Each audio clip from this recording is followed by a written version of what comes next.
夫人，这是谁啊？真漂亮。这是我年轻时候的画像。夫人真是美，真是漂亮啊。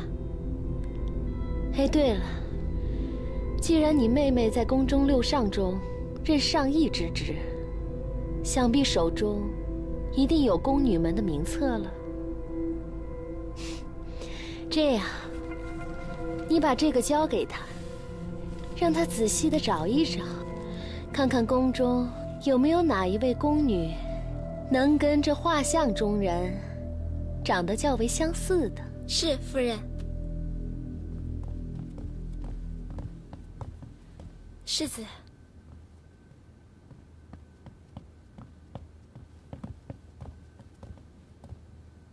母亲，你又要做什么？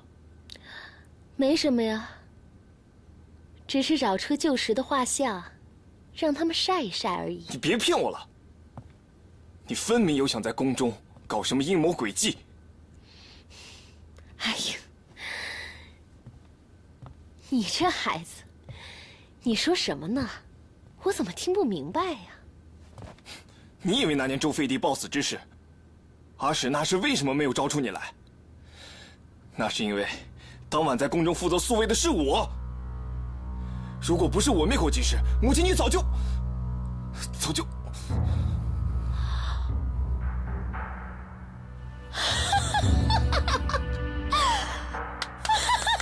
太好了！我就说我独孤曼陀的儿子，怎么可能一直是个傻子？原来你什么都清楚，什么都明白呀！哎呦，阿渊呐，你听娘说，娘已经……我不想听。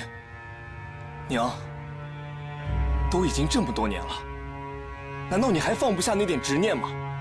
你真的要害得我们李家满门抄斩你才高兴吗？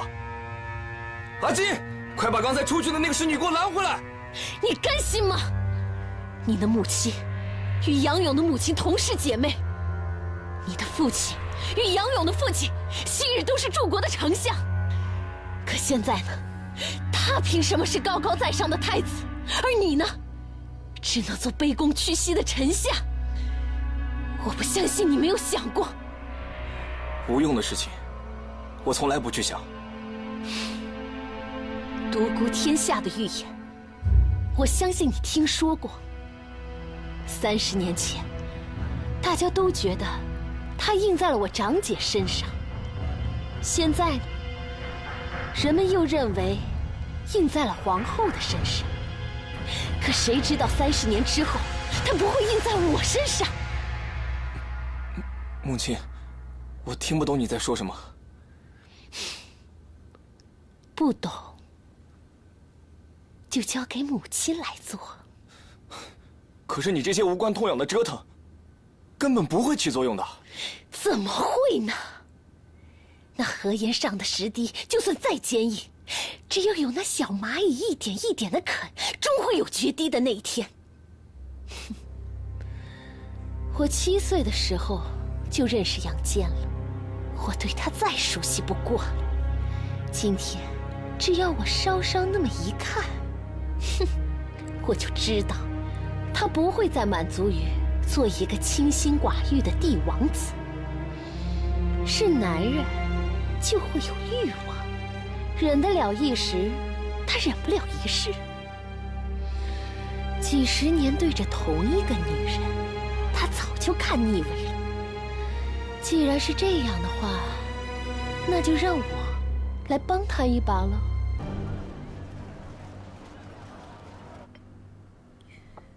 圣上竟如此胡闹，可不是嘛！这先帝让我当着首辅，还真是天下第一份苦差事。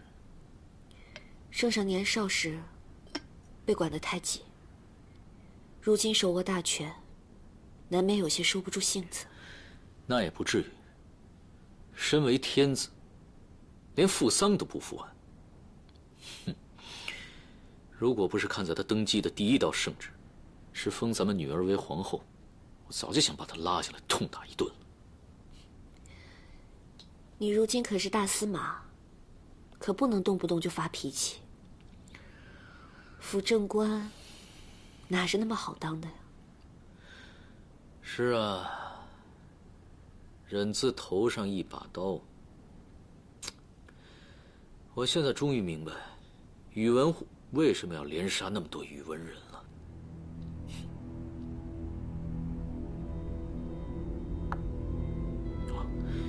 我只是先说一句，阿杰，有句话我一直想问你。阿庸在临去之前，曾经对我说：“你不会久居人下。”你告诉我，你也是这么想吗？我自然不会久居人下。当今我这官位，可算是朝中第一份了吧？你知道我想问的到底是什么？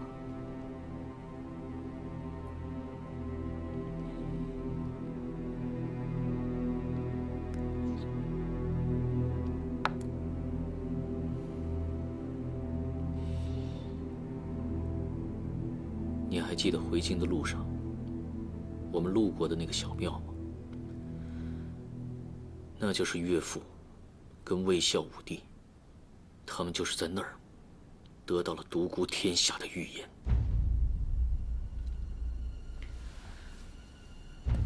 我无意间也在那里卜了一卦。伽罗，你知道我得到的卦语是什么吗？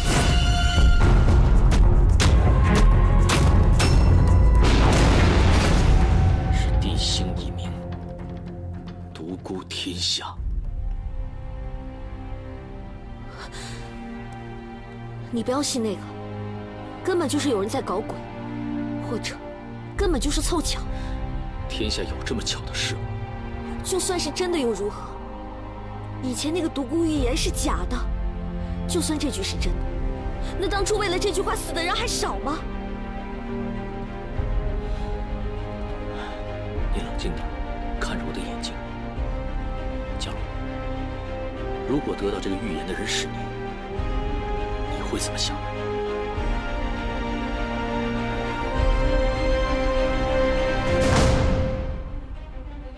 我会忘了的。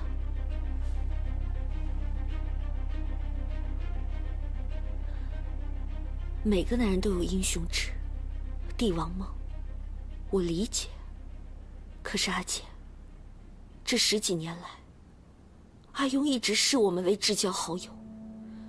他不但让你位极人臣，还让丽华戴上了皇后的凤冠。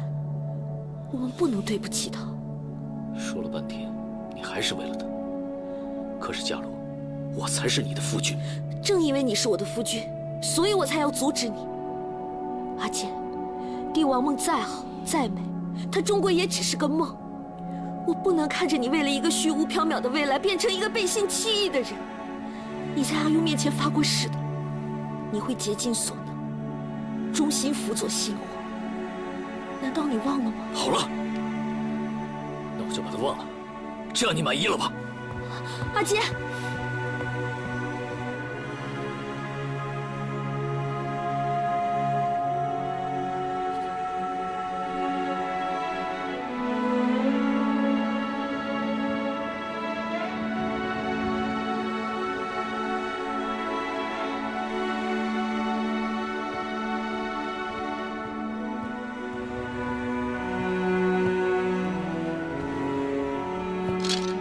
谁叫你进来的？是少夫人让我给您送的点心。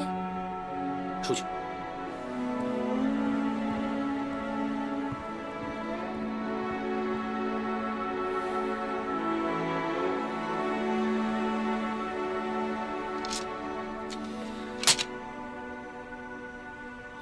为什么晚膳的时候都没有看见他？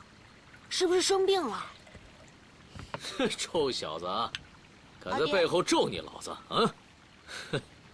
哎，啊，让你抱一抱。哎呦，哎呦，爹，你没事吧？没事。来，带弟弟上边上玩去吧。好，阿广，咱们去那边踢球。走吧。哎呦，这阿广最近重了不少啊，腰闪了。哎呀，帮我揉揉呗。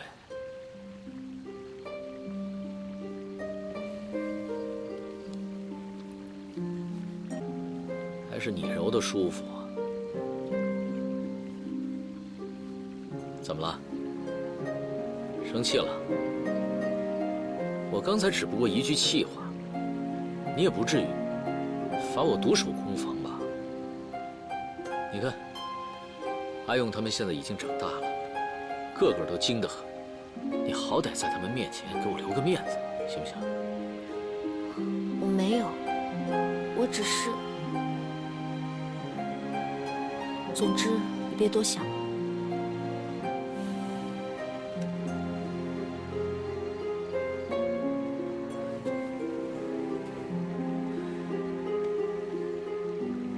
好好好，你不就是心里乱吗？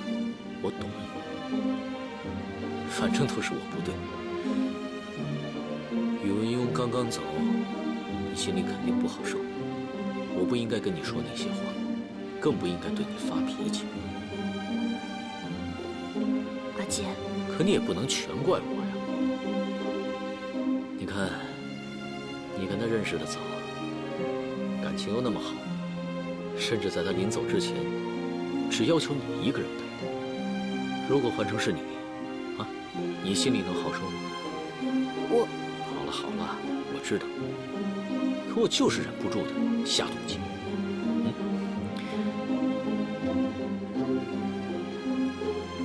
其实，你那么的反对，也是因为担心我，对吧？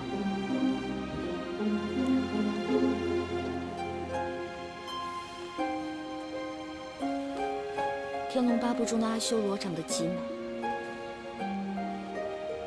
凡人只要看他一眼，往往就会被他吸引。可是他们是吃人的，阿姐，我真的不希望你跟我阿姐一样，为了一个独孤天下的预言酒。我知道，你说的对。梦境再好也都是假的。从今以后，我们就踏踏实实的过自己的小日子。等圣上真的懂事了，我们就告老还乡，周游列国，骑马巡游，顺便呢，再多生几个儿子女儿。你又瞎说！我哪儿瞎说了？算命的给我算过，说我命中有5男5女。再说咱们约好了，无一生之子，所以啊，你就得可了劲儿的给我生。啊，咱家儿子多，所以我们努把力，添个丫头。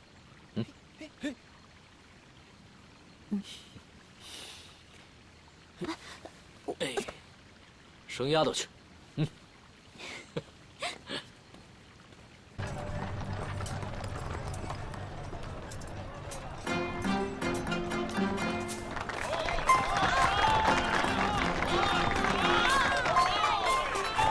娘，这里好热闹啊！这是京城吗？对呀，这就是娘从小生长的地方。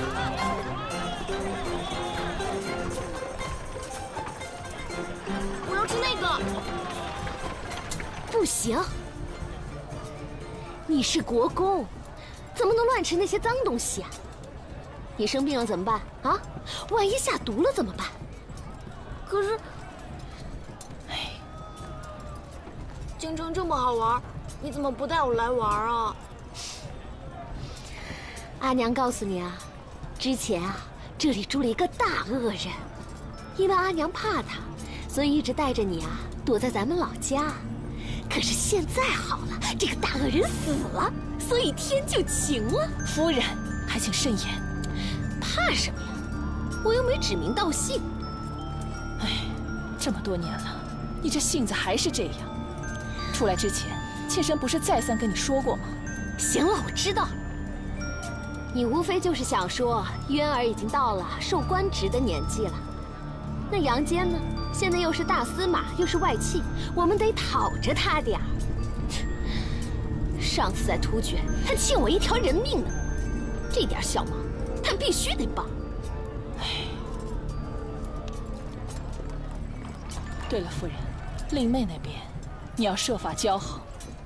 杨夫人这些年来书信礼物不断，可是到了你这儿啊，不是生病就是有事，每次回信都是我帮你代写的。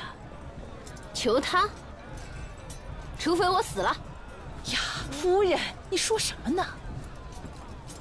不过现在他在我面前也没什么可显摆的。女人到了这个年头，早就人老珠黄，拼的是什么？儿子。我的嫣儿已经是国公了，他生的那几个呢，最高也就封个郡公而已。乖，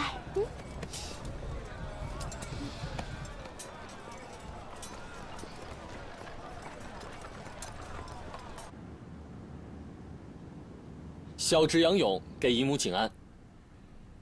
起来吧。母亲知道姨母今日携表弟进京，本欲亲自前来迎接，但姨母一再婉谢，母亲只好打发我来做前驱，帮忙打扫布置一下。多亏表少爷细心，要不然正堂有一根柱子，被白玉蛀空了大半，这万一塌下来砸到了人就不好了。真是个懂事的好孩子。秋瓷，赶紧去开箱子拿表里去。不用不用，姨母您还是先安置吧，需要什么尽管告诉小侄就是。我如今领着左司卫和大将军之职，京中各地也还算说得上话。你该不会是阿渊吧？我是你阿勇表兄啊！来来来，看一下看一下，怎么还害羞呢？我二弟阿广和你一般大，性子啊可比你活泼多了。来，你看，小马，这是阿广送你的礼物。他打小就听母亲说你跟姨母的事情，一直盼着你们能早点进京来。可这小子就是太调皮了，前段时间跳到河里去捞鱼，一不小心扭伤了腿，所以今天就没跟来。怎么样，喜欢吗？我喜欢。喜欢就去拿吧。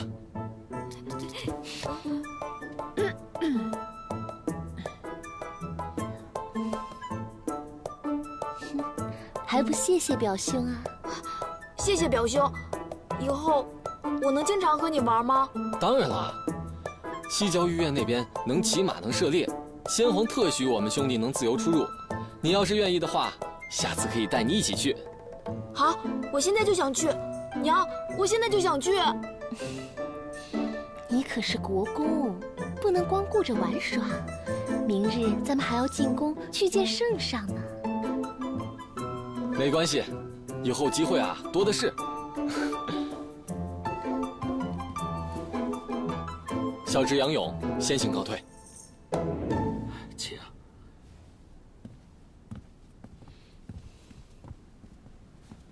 回来。你堂堂一个国公，怎么能玩物丧志呢？哎呀，把那个马牵出去卖了。哎，不能卖，不能卖，那是我的马，不能卖。渊儿，听话。那是表哥送我的马，你不能卖。我叫你给我顶嘴！你看人家都当大将军了，没事，你算是个什么？国公就知道玩，不思进取你。怎么样？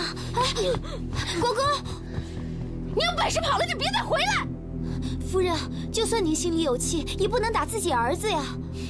我们才刚来京城多久啊？一匹马就能把他收买了，亲娘都不认了。我再不好好教训他，我看他能翻了天了他。不就当了宇文赟的岳母吗？啊，就敢抖起来了！这杨勇才多大呀？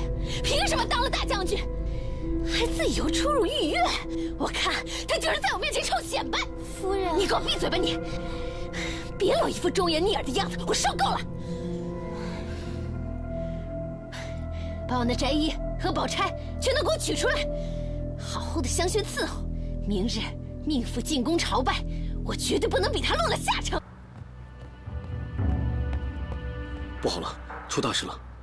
说，西洋军官宇文文被圣上杖毙在云和殿。什么？怎么回事？昨日命妇入内朝见，圣上不知道怎么回事，就看中了宇文文的夫人尉迟氏，当晚就没放她出宫。今日宇文文急怒之下扣缺寻妻。结果圣上说他伙同其父谋反，便当场处死了他。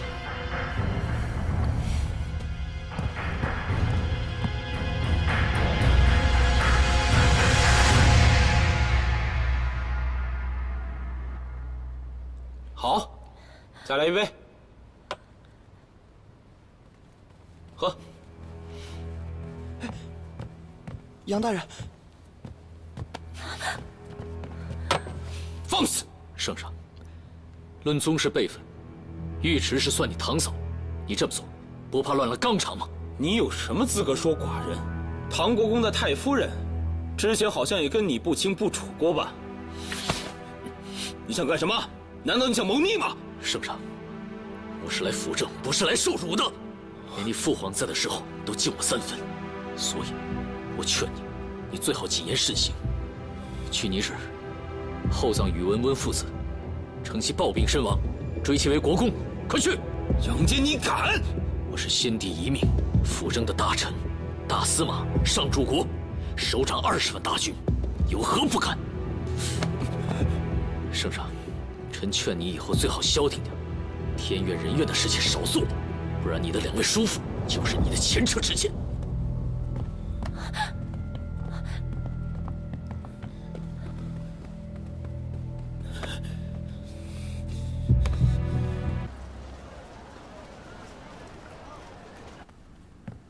你怎么能这么跟他说话呢？他毕竟是圣上。实在是忍不住了呗。行了，你骂我一顿就是了。这件事情，你确实做得有些不妥，但也没有什么大错。我干嘛要骂你啊？只是以后再做这种冲动的事情，千万不要让其他大臣瞧见了。那以后没人，我就可以教训他了。那也要注意一下分寸，毕竟咱们现在是外戚，要是落下什么话柄，很有可能会被群起而攻之的。不好了，齐王宇文宪造反了！我要进特宫。哎，等等。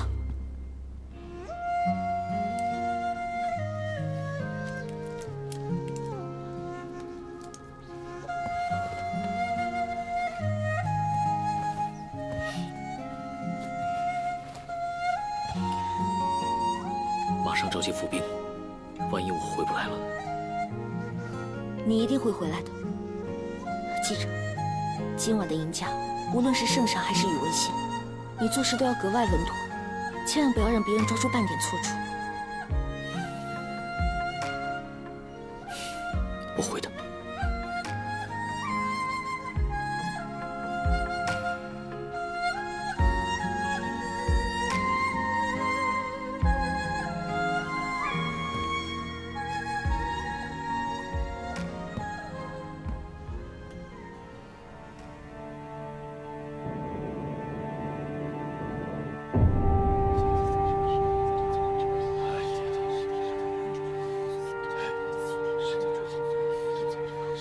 怎么像是被绞死的？这才登基几天呢，就这么诛杀功臣？哎呀，是啊，这可怎么办呢？大司马，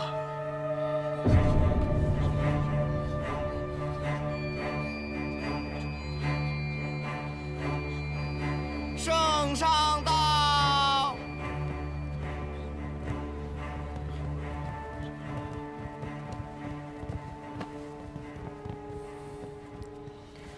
臣参见圣上。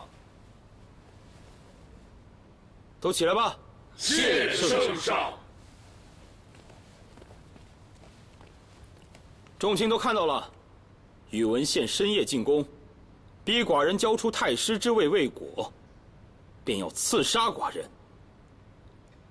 幸得尉迟老柱国出手相助，才得以诛杀。尉迟迥护驾有功，擢升为大前仪，与大司马杨坚共行辅政之职。哦，对了，杨大司马，宇文宪临死交代，说他今日之举是与你同谋，你怎么解释？臣不敢。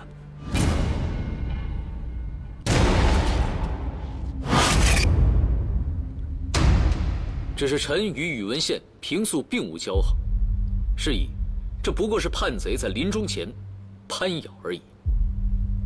哼，你可真会撇清关系。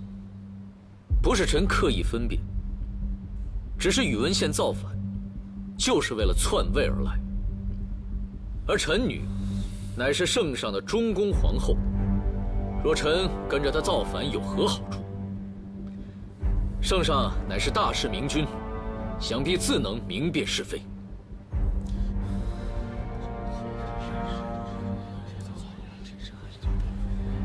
不错，臣敢以身家性命担保，杨大司马一贯忠心耿耿，绝不会和反贼有勾连之嫌。臣附议，杨大司马乃是先帝驾崩之前亲自选定的辅政大臣，自然一片担心。请圣上明辨是非。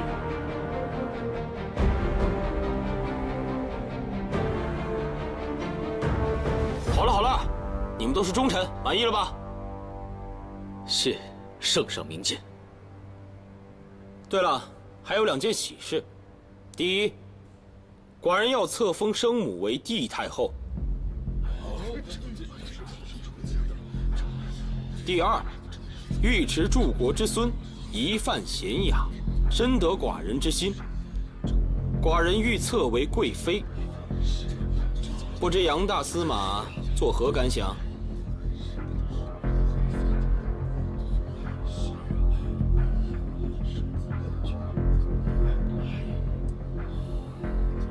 这是圣上家事，臣何敢知会？哼，岳父大人，您今晚严谨得很呐，可不比早上的天壤之别啊！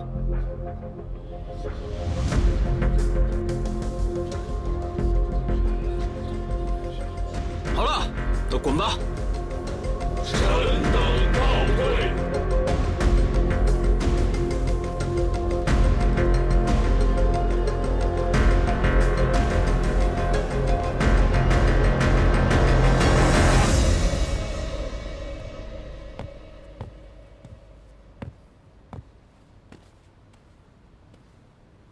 这个老奸巨猾的东西，居然不上当！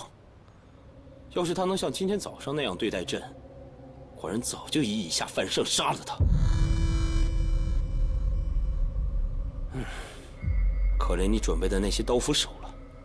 臣早已说过，陛下这个计设得早了些。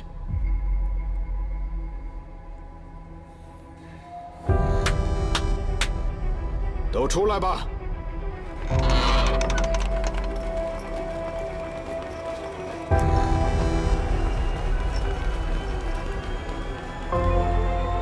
不过寡人今天还是挺开心的，不知皇后多了一个姐妹，会不会更高兴？不经意辗转一生，回头看这风景，始终为你等。哪怕爱你世间梦已冷，仍陪你浪迹一生。那是什么字啊？怎么又有新皇帝登基啊？宇文邕的儿子去世了？隋王受禅，已于几日前登基，因嫌隋字不详，故改走为尔，定国号为隋。隋？隋王是谁？我只知道杨坚是隋国公。难道？圣上爱重皇后，所以推恩于皇后母子。独孤家的男子皆得了国公及大将军高位，皇后还特意向圣上为你求情，所以这次我们才能把你接出寺来。夫人，你一会儿要好好梳洗。皇后在凤仪殿备了私宴，就是想和兄姐好好叙旧。我不去。夫人，你在寺里修行了这么久，怎么还是没有清醒啊？你的妹妹现在是皇后，圣上不单让她参政，还让宫中称她夫妇为二圣。现在你和她相比，就像是阳光下的一粒尘埃。你要是再这样继续和她作对下去，那就是在自寻死路。夫人，你怎么样也要为你的儿子想想吧。皇后这次能放你出来，不过是念着姐妹血缘一场。如果你再次触怒圣上，想必连唐国公也会忘了你这个亲生母亲了。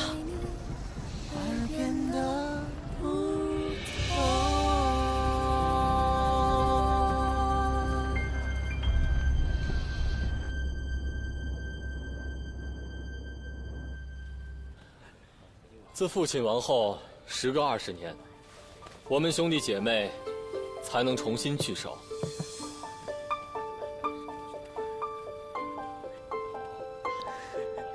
怎么不见皇后呢？殿下去接圣上下朝去了。太夫人，您是知道的，圣上与殿下素来恩爱，每次上朝2个人都是一起去的。殿下一直要到紫夷殿后才肯离开，每次下朝也是早早就去接了。圣上驾到！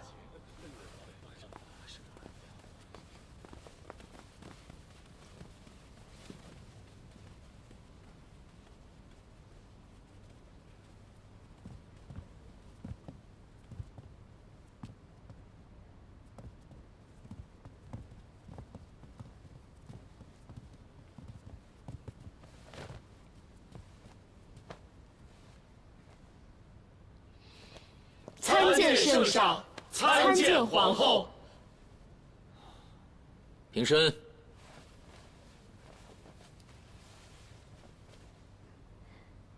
大哥，你们一会儿赶紧尝尝刚进贡上来的葡萄酒。二姐，好久不见。罪女曼陀，参见圣上，参见皇后。快快请起。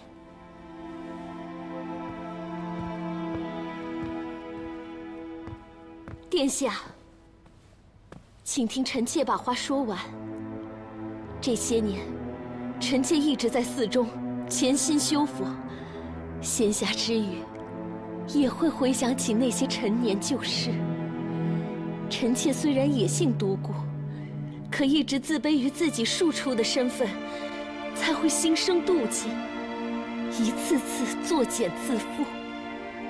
幸好圣上和殿下一直对臣妾宽宏大量，才苟活至今。如今，臣妾已经大彻大悟，不求圣上和殿下的原谅，只愿回到寺中，为先夫祈求冥福。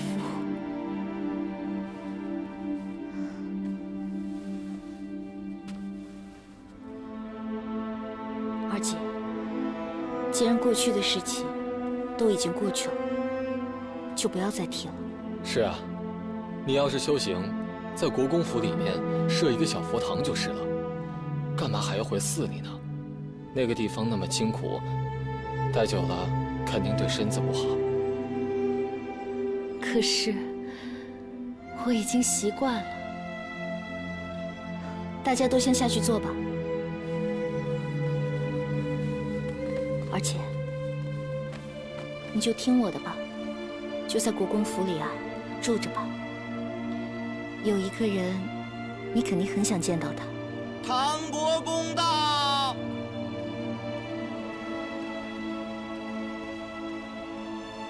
参见圣上，参见皇后。姨母，到底是什么好东西你要给我？又不稳重了。来，你看看这是谁？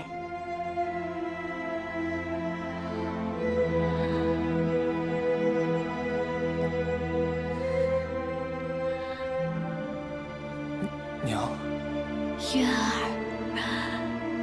都长这么大了，让娘看看。你多陪你娘聊聊天，以后啊，你娘就可以一直在国公府里陪着你了。啊，那我是不是不能跟阿广他们在一起住在宫里了？不行不行，姨母你可不能赶我走啊！谁说要赶你走了？你现在可是管着宫中禁军的牵牛背身，这咸殿屋子一直都留在那儿，也不会跑。倒是寡人怕你3天2头的跟阿广他们抢东西吃，把你姨母都吃穷了。姨母，你说圣上他又欺负我。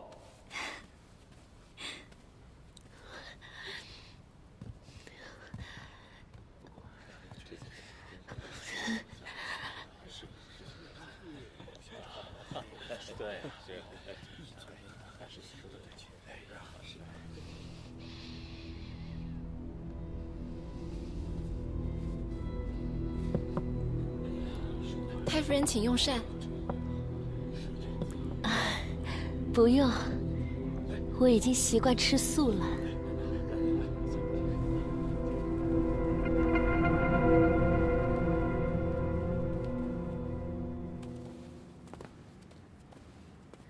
二姐，回到国公府之后，一有时间，就来宫里多陪陪妹妹吧。好，你看这宫里啊，我也没人陪我说话。你觉得他是真变了，还是只是做做样子？不好说。不过他以前认错的时候，多半会含着眼泪，楚楚可怜的边说边瞧着圣上您。可今天他一直低眉顺眼的，一直连头都没有抬。找个人进唐国公府，悄悄监视他。遵旨。怎么？觉得寡人对以前的未婚妻都如此提防，实在太狠心了吧？臣不敢。这做了九五之尊，才知道皇权是个多么可怕的东西。在他面前，烈华和我20几年的父女情谊，都因为几句谣言，全部险些化为泡影。所以任何事情，我都不能不提防。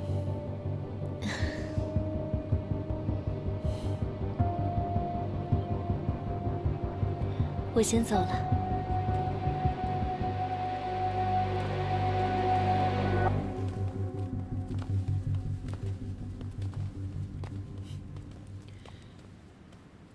今天讲了这么多的话，累不累啊？那就好。今天晚上好好休息，明天呢，要有一场硬仗要打。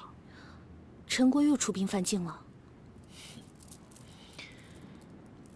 是今天上早朝的时候，有6位大臣连奏，叫寡人呢，广开6宫，以示才女疏缘。不知皇后意下如何？你敢？为夫当然不敢了。所以明天早朝，寡人就说自个儿年纪老迈，皇子众多，所以还要多谢重卿美意了。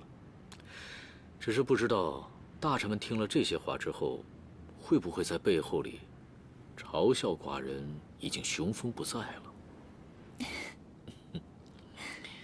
所以佳罗，寡人受的委屈，你得帮我补回来。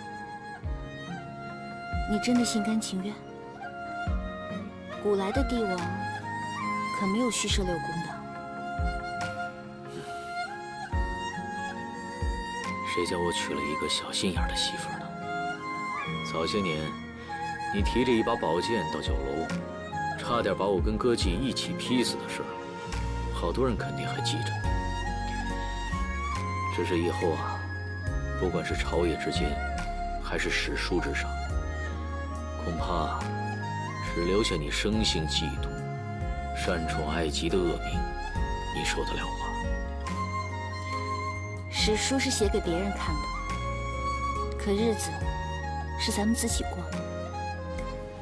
在世人眼中，你不也是个杀人如麻、夺权篡位的当世曹操吗？看来我们两个还真是绝配呀！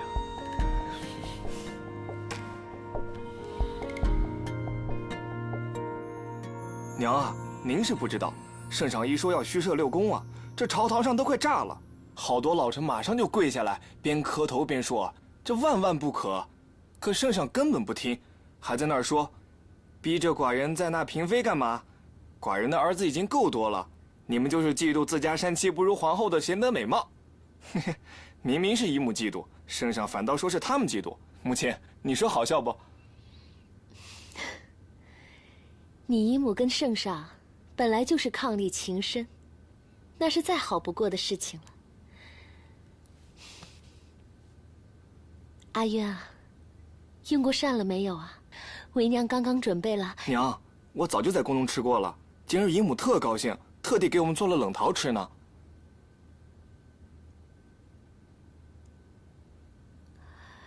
啊，那你去练剑吧。是。秋寻，你跟着国公，别让他招了风。是。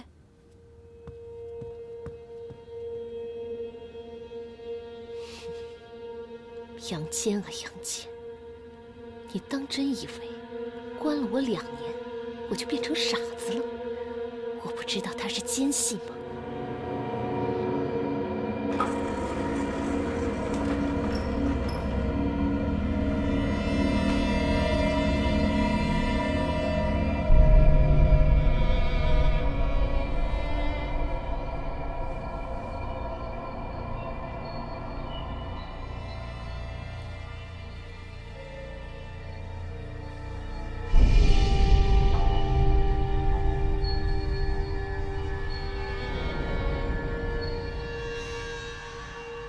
怎么样啊，姨母？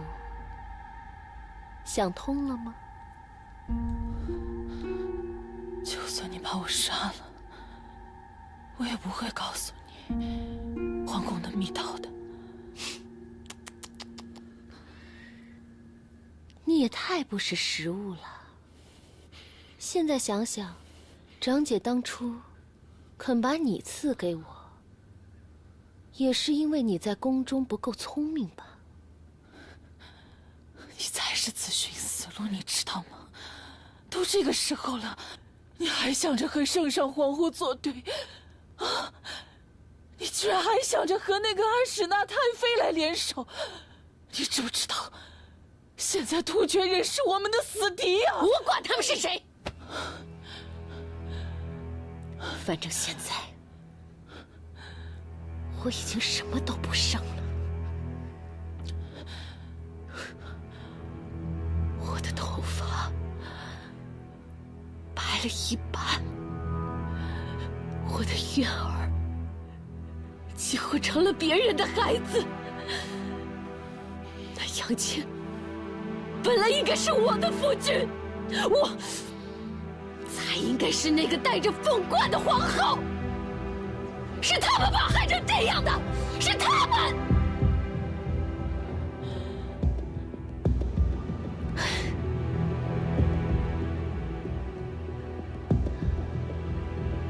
我知道，在你们眼中，我就是那个百戏班里不停作死的奸角儿。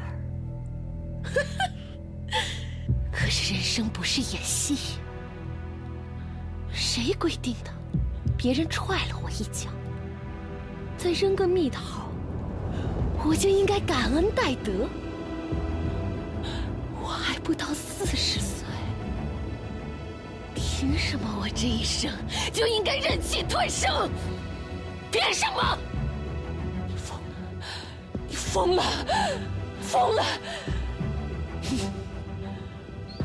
杨坚不是最怕别人议论他得位不正吗？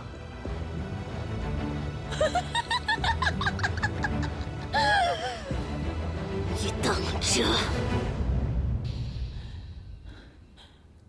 我再问你一遍，说还是不说？疯子，你是个疯子！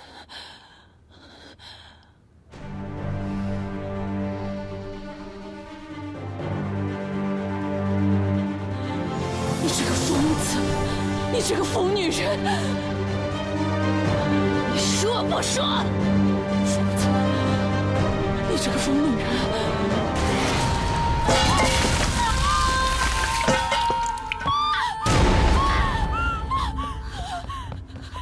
怎么回事？婵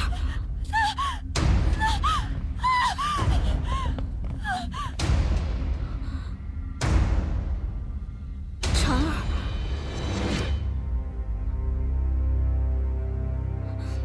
婵儿，婵儿，婵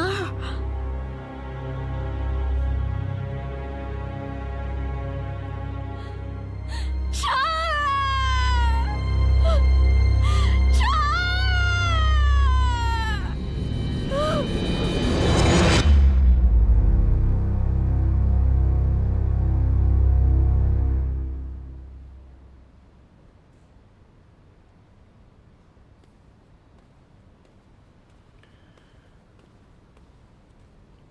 圣上，飞帝昨夜在洪圣宫暴亡了。什么？身中7刀，早上才被发现的。怎么搞的？寡人让你做左伯公，你是怎么管理宫中宿房的？臣有罪。不过以臣之见，这应该是乱党或者陈国人所为。不，好狠的一刀啊！世人皆知，寡人这个皇位是由这个便宜外孙禅位而得来的。如今废帝一死，朝野之上，头一个怀疑的便会是寡人。不但原先周朝的那些老臣们会对寡人痛心疾首，直面唾罢，投奔陈国司马萧南那帮人，也只怕会马上打起为主报仇的旗号发兵了。既然如此，不如斩草除根。司马萧南想要的不过是一个拥立之功，但是他们也得有拥立的主子才行。废帝年幼无后，但是先周宣帝嫔妃仍育有来往和尹王。周武帝之子中，汉王宇文赞、秦王宇文智等6人也在世。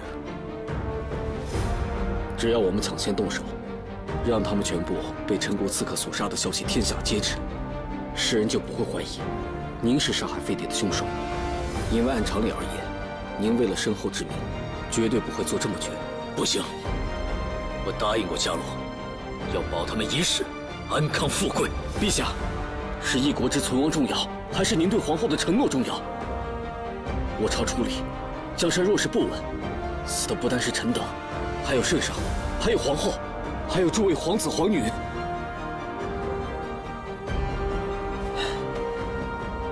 臣未能保得废帝平安，已然失职，所以臣自愿请命，行此恶事。陛下对皇后有所诺，但臣对皇后却无诺。只要圣上不干涉微臣所为，就不算为是。请陛下三思。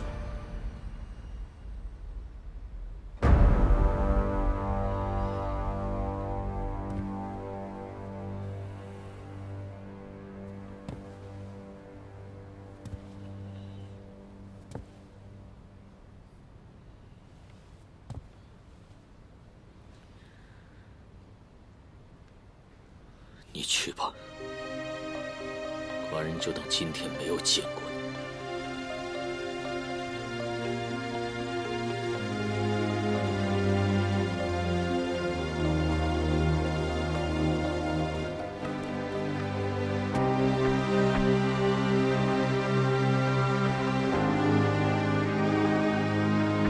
是不是？到底是谁干的？圣上到！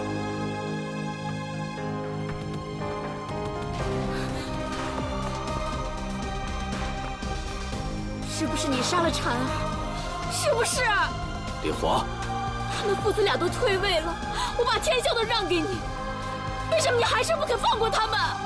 丽华，你冷静一点，你父皇怎么可能会做那种事情呢？那你说，除了父皇，还有谁会杀他？他只是一个孩子，一个连10岁都不到的孩子。丽华，这件事，你父皇真的没有做过。圣上，皇后，出什么事了？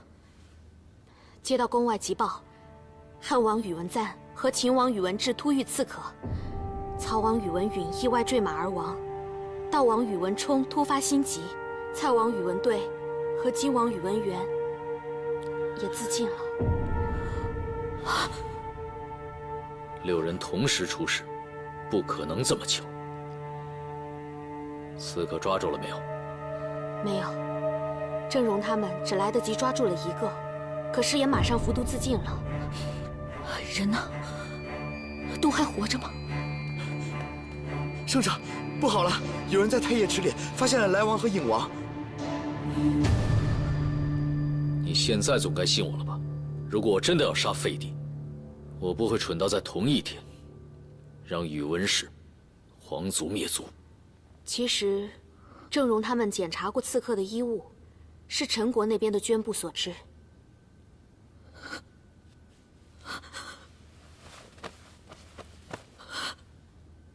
阿勇，对不起，我食言了，对不起，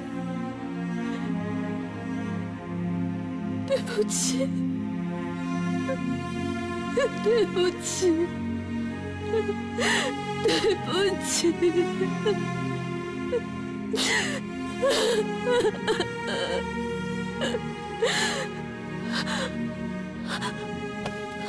皇后，皇后，沙罗，母后，沙罗，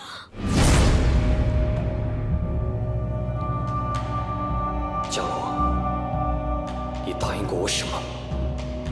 为什么我所有的子孙都死了？为什么？阿勇，阿勇，没事，太医已经看过了，只是一时受惊，血不归经。来，把药吃了。我不喝。伤心归伤心，这病得治吧。宇文护偷袭那一次，我发过誓的，只要你能活下来，我就一生不进药室。何必这么较真儿呢？用不着跟自己的身子过不去。这不是较真，这是守诺。我没做到的承诺已经太多了。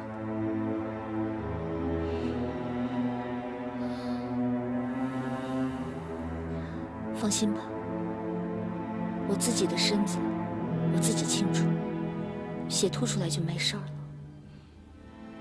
废帝和其他的事情现在都怎么样了？都已经安排好了。有司果然在蔡王的一个小厮尸体上发现了一封血书，上面写着蔡王等人都是受我逼迫而自尽的。还好满朝文武都不是蠢材，大多数都能看得出来，这不过是陈国国主陷我于不义的离间计。那你准备如何？厚葬宇文一族之后，我就准备起兵讨陈。另外，突厥那边好像开始不安分了，可能未来几年，我们又得过上苦日子了。你尽管去就是了，留下阿勇监国就好。要是不放心政事，有我帮你看着。好。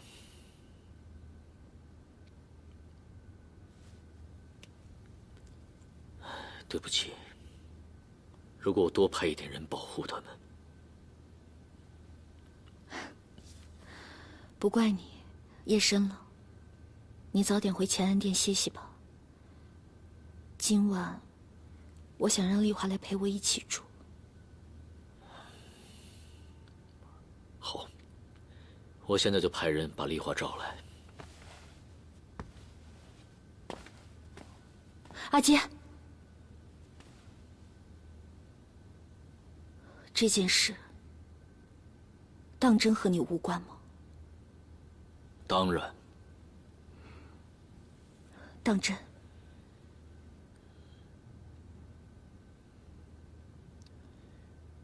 吾以天子之名发誓，宇文赟父子兄弟之死，皆非我杨坚所为。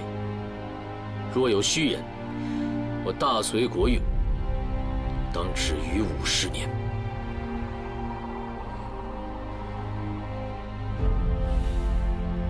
这么重的事，你总该相信我了吧？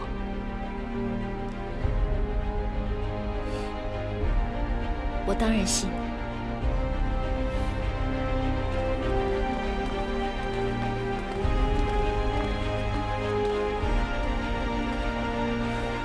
圣上，已经查出来了，是太后阿史那氏，她的人从早年废弃不用的密道潜入了洪圣宫，让他病亡吧。太后已经自尽。好，寡人知道了。圣上，奴婢在追捕刺客途中受了重伤，恐怕活不了2日了，还望圣上恩准臣妾回家。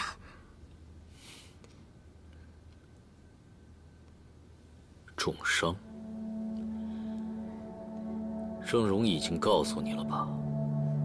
皇后一向视奴婢如姐妹，奴婢却帮您骗了她。奴婢无颜再见皇后，而且郑容她也……好吧，你们都走吧，寡人会厚葬你们的。谢陛下。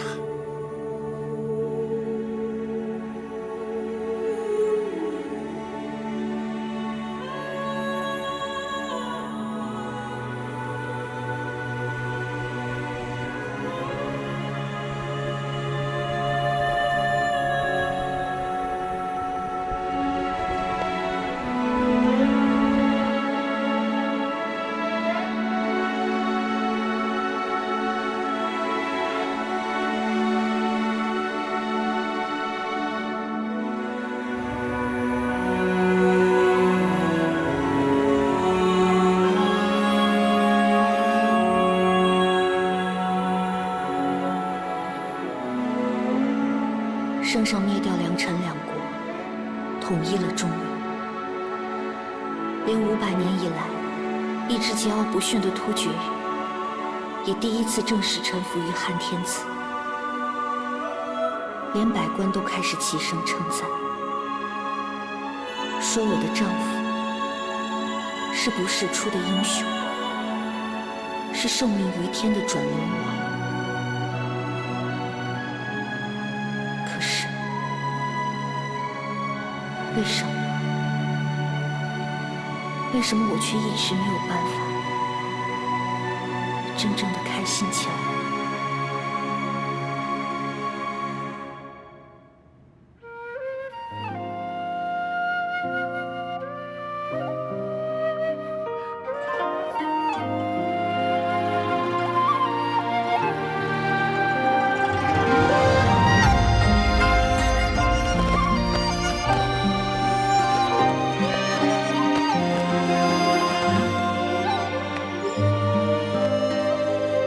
圣上万岁万万岁！风吹云动天下，雨烟一年。迎神，谢圣上。雨水轻松。自今日起，天下终于一统，世间再无征战。岳父生前一直希望有人能结束这场乱世，现在寡人终于做到了，这就叫独孤天下，天下无敌。此后的20年间，我从来没有告诉他，其实那天我听到了他与东渠的谈话，我也从来没有问过他，那个在我心底问过千百遍的问题，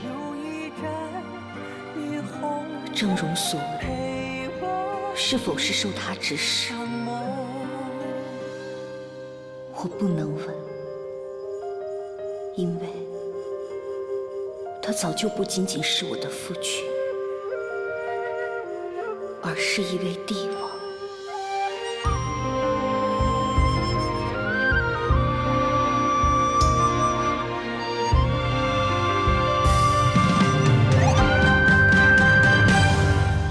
红尘只与人生何处不相逢？我叹流连万种，天高地厚，一去有终，与你相拥，不会情途中。岁月提笔惊鸿，几许天下为公，书写恩怨，爱恨消融。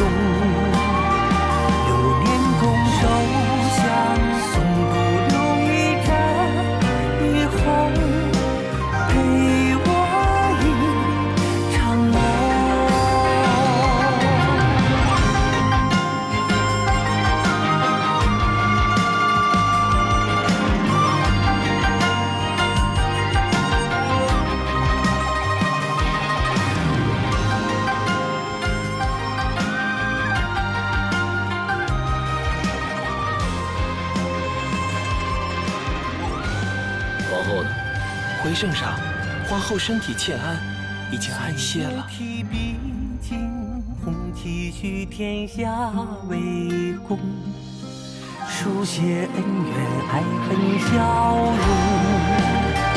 流年拱手相送，不留一盏霓虹，陪我一场梦。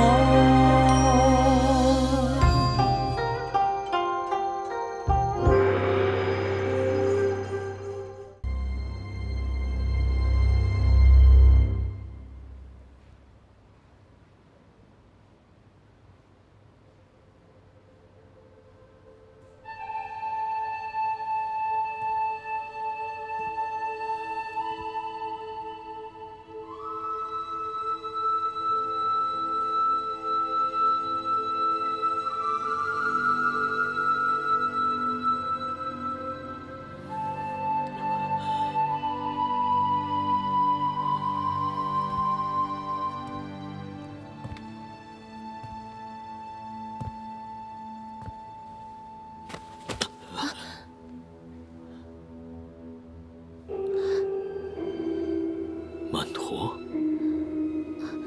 禀圣上，此处没有曼陀罗花。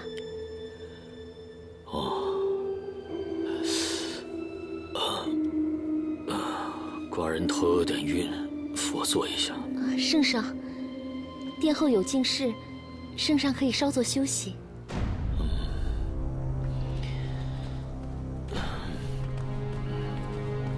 你是何人呢？奴婢小名繁叶，是新分来的洒扫宫女。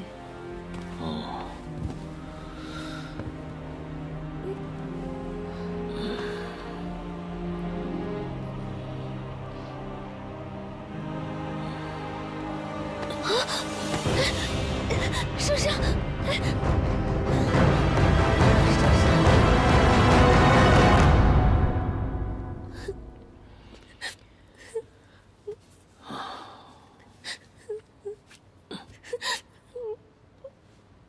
哎呀，好了，哭什么哭？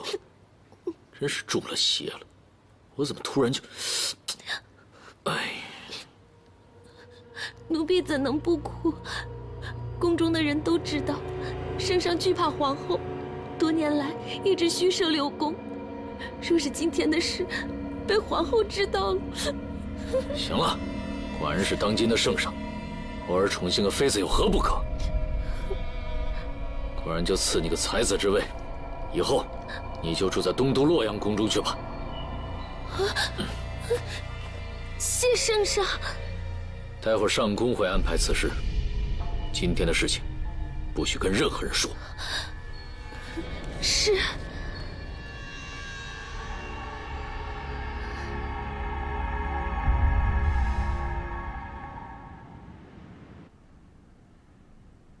云昭训不过是个妾室，你身为太子妃，怎么能容他爬到你的头上去了？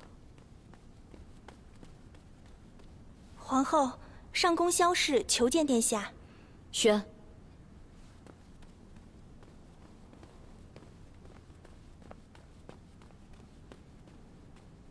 殿下。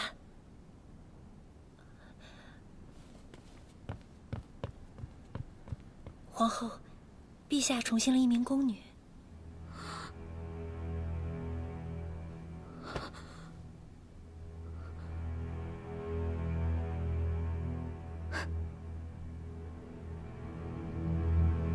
终于，也到了这一天。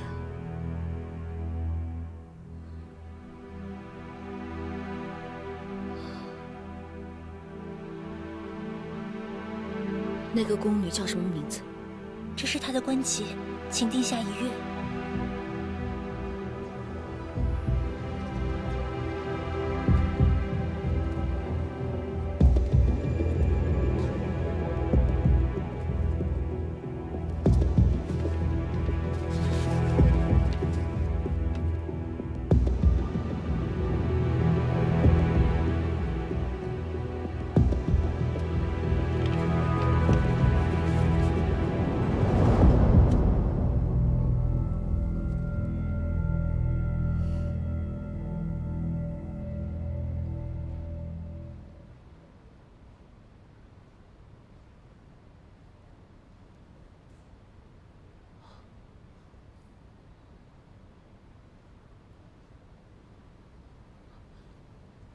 圣上，该退朝了。昨天寡人交代你的事情，办得怎么样了？这没办好，赶紧去办，千万别让皇后知道了。圣上，不是奴才无能，是那个叫樊毅的宫女，已经被皇后赐了白绫了。什么？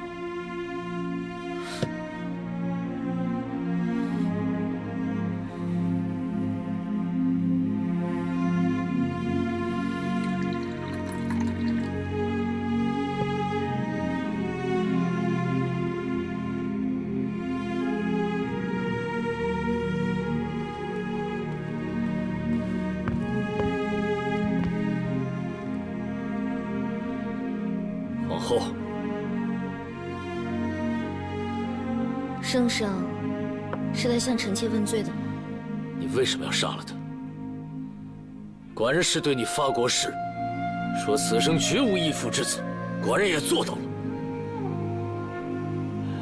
你为什么连一个小小的宫女都容不下？如果她真的是一个小小的宫女，你就不会这么生气的来质问臣妾了。独孤伽罗，你也该够了！寡人为了你虚设六宫多年，你还不满足吗？寡人知道，自打废帝一死，你就对寡人起了疑心，一直对寡人不冷不热，寡人也都忍了。所以，臣妾还该谢主隆恩了。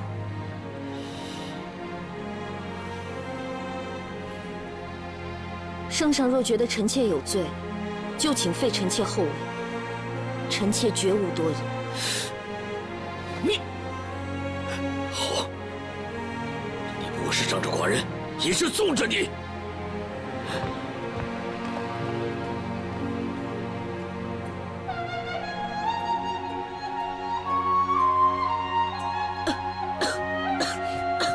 殿下。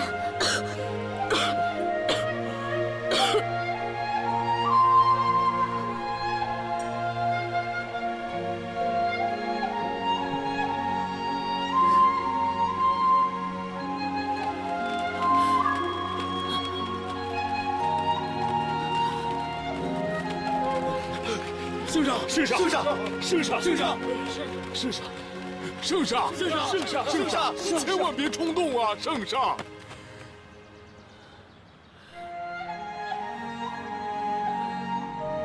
可怜寡人贵为天子，却不得自由。圣上万万不可！你怎能因一女子而倾天下呀？寡人把什么都给了他，可为什么连这点东西，他都不能留给寡人？在他眼里，还有没有把寡人当成天子，当成夫君？圣上，您何许不知？您宠幸的那位宫人，虽名樊烨，却复姓尉迟。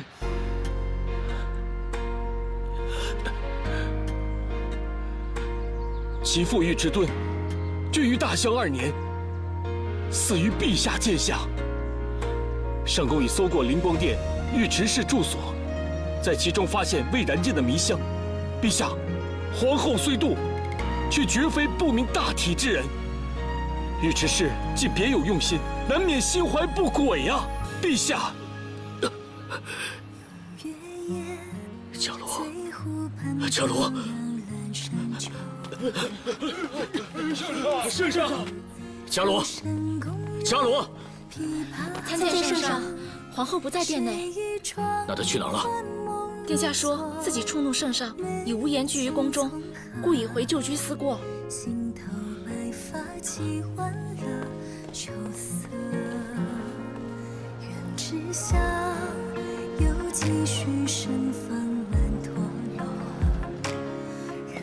伽罗，伽罗，你出来啊！是寡人错怪你了，别生寡人的气了。伽罗，伽罗，你出来呀！伽罗。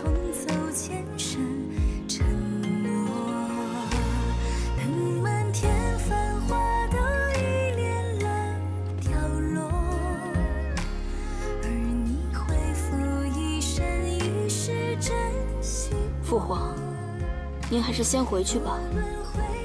母后现在应该不会想见您。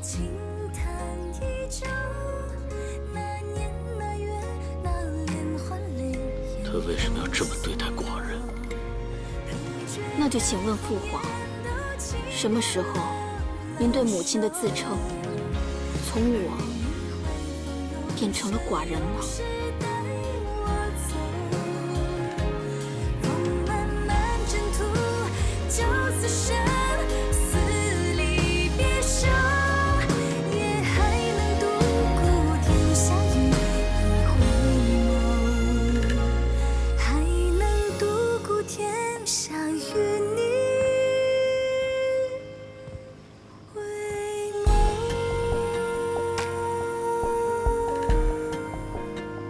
娘，瞧瞧他们，一生也短，一生也无忧无虑。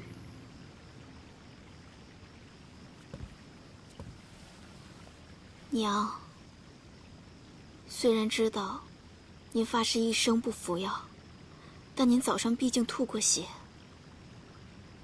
进些参汤总是可以的吧？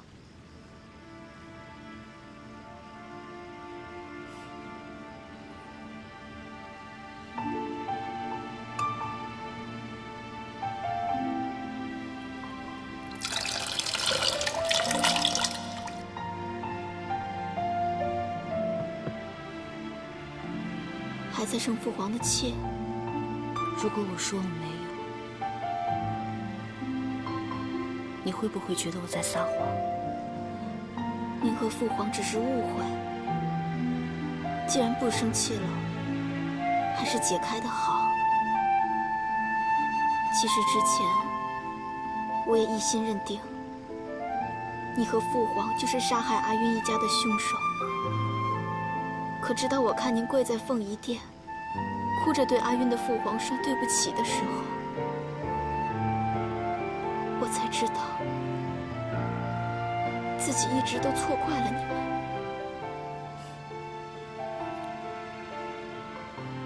不是生不生气的问题，我只是有些累了，一时不想跟他说话而已。现在我总算明白阿庸当时说过的话了。权力和欲望，果然是两头最可怕的怪兽。但凡接近他们的人，都会被咬得面目全非。阿娘，我一直都没有问你，在你的心里，你到底是爱阿晕的父皇多一些，还是我的父皇多一些？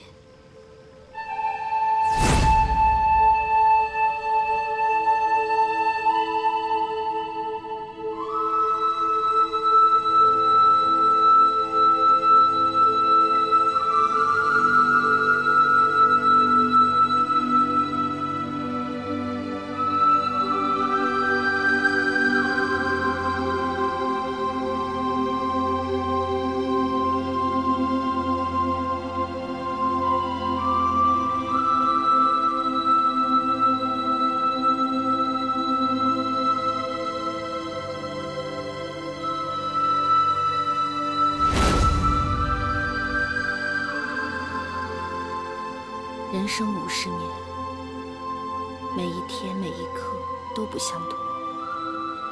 今日的你，很难去和昨日比较多了几根白发，所以我也很难回答你这个问题。总之，年少时，我确实和阿渊刻骨铭心过。后来，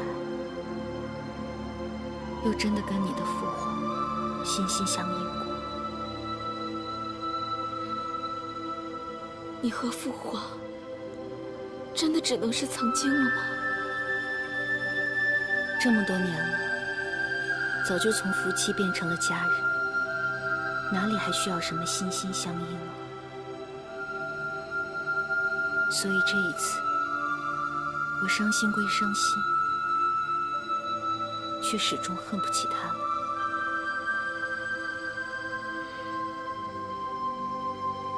我和阿晕也是如此。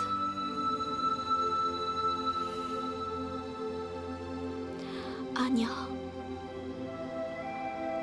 如果上天让你重选一次，你会选择谁？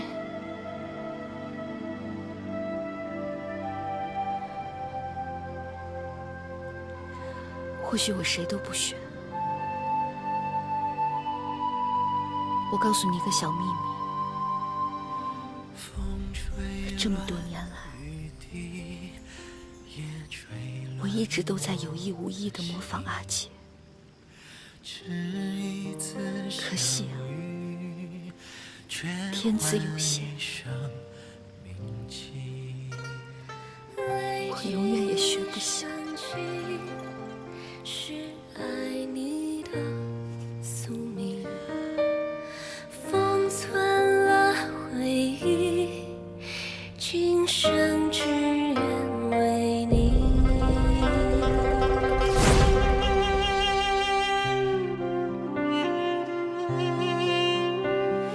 有我的心。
只一次相遇，却换一生铭记。历经一生情，是爱你的宿命，封存了回忆，今生只愿为你。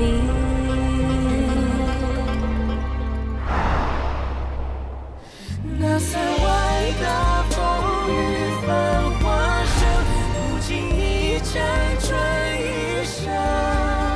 我杨坚对天发誓，除独孤伽罗，此生绝不纳第二人，无妻妾，无别室，无一生之子。若为此事，必效我晚景凄惨，死于亲子之手。那就请问父皇，什么时候您对母亲的自称从我变成了寡人呢？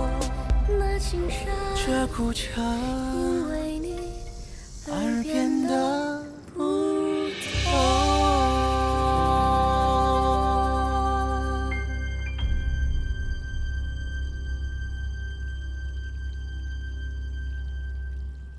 还记得你小的时候特别爱哭，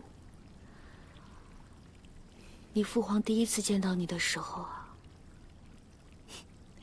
你还吐了他一身呢。啊？那他后来怎样？现在想想，那天还真是尴尬。母后，母后，你没事吧？要不要休息一下？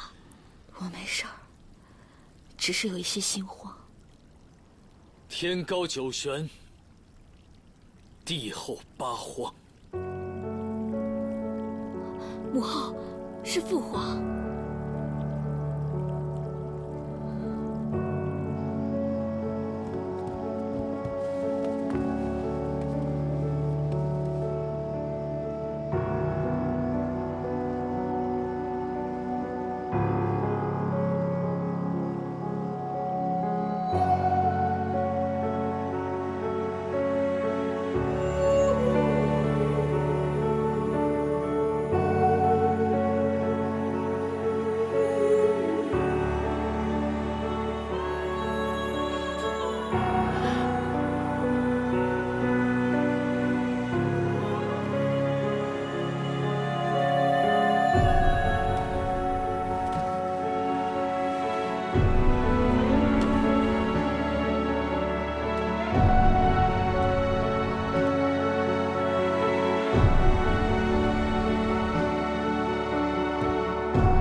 你真的不生我的气了？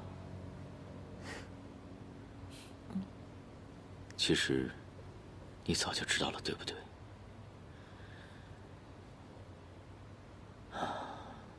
废帝之死，虽然真的不关我的事，可是……阿坚，阿坚，你知道吗？也是到了现在，我才明白，原来喜欢一个人，最坏的结果竟然是，就算我知道他愚蠢、残忍、自大、变心，可我还是喜欢他。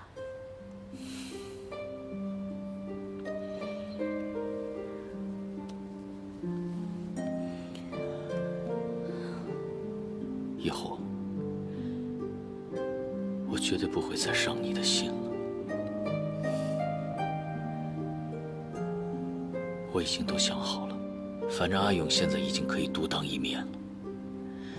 明天一上朝，我就立刻跟百官去商量让位的事。等我们做了太上皇和太上皇后，就真的一身轻松了。到时候，我就带你去游历天下，去泰山，去江南。我记得你跟阿广说过，那儿有一种琼花，特别的美，而且你是从你母亲那儿听到过的，还没见过它长什么样。我带你去看看，好不好？好。感觉乘车太累了，咱们就走水路。哎，陈国有一种楼船，又高又大又安稳。如果你愿意啊，咱们就一直开到海上去。啊，你还没有见过海，对不对？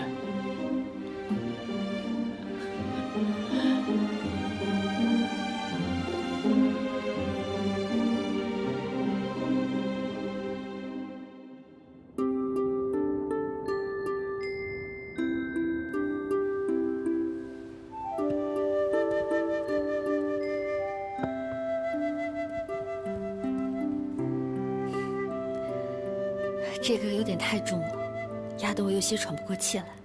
那奴婢去给您换翡翠的，轻巧些。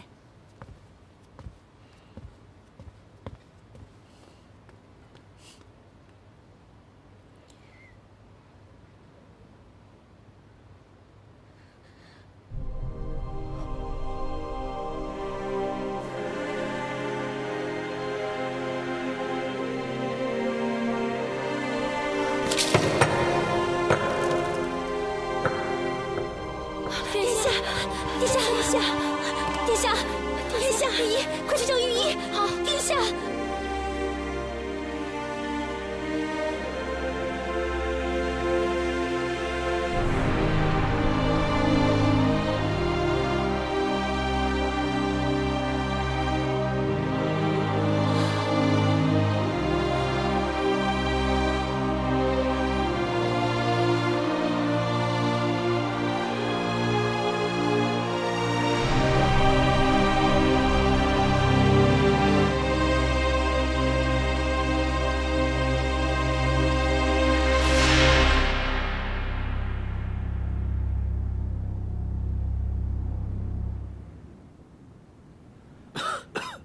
父皇，您小心点。阿广，你知道什么叫独孤天下吗？回父皇，儿臣不知。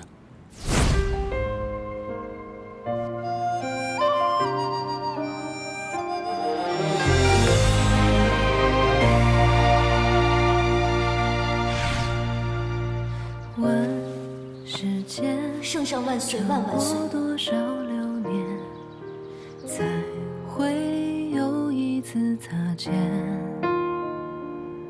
铭记岁月，菩提树下有见，缘可卷指尖。聊岁月，热尘爱动情面，可会熬不过时间。百转千边缘，最好是成全。含笑一度你容颜，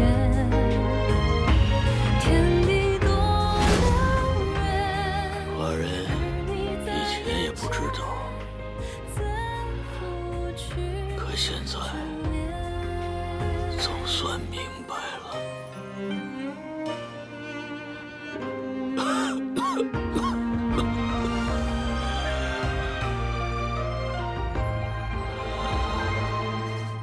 问世间